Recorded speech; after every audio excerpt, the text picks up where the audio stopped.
Hello বন্ধুগণ, আশা করি তোমরা সকলে ভালো আছো। আমি ভালো আছি। তাই চলে এসেছি আরেকটি ভিডিও লই। হচ্ছে শ্রাবণ মাসের শেষ সোমবার, মানে আজ। তো আজও পুজো দিয়ে নাই।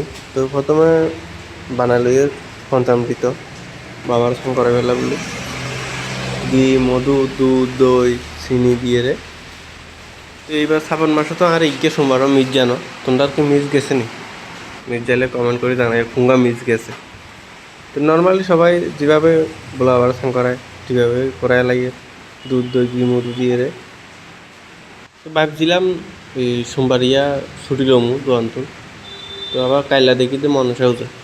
তো মনসা পূজা তো ছুটি লমু, কারণ পূজা করতে যাবো এলে বলি। তো এলে আর আজ ছুটি লই না। তো কোনো রকম পূজা দিয়ে লাইছি এবার, কোনো ইয়ে নেই। তো বাবারে গোড়া হলে কি দন লাগে বলে এলে বলি বেল তো খাই না। বেল একটা সোমবার দিতে মারি না। তো এই জন্য গোয়াম দিছি, দুধ রাহুল দিছি, ফুলও খাইছি, দুধ রাহুল টুল খাইছি, দুধ রাহুল টুল দিছি।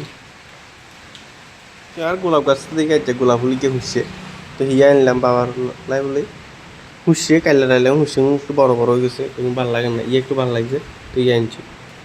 তো এই গোলাপ ফুলের একটা টোটকা আছে, কেন জানবে রইলে কমেন্ট করে জানাইও। আর ভিডিও ভালো লাগলে লাইক, কমেন্ট, শেয়ার, সাবস্ক্রাইব করে দিও। ফেসবুকে দেখলে ফলো করে দিও। ধন্যবাদ।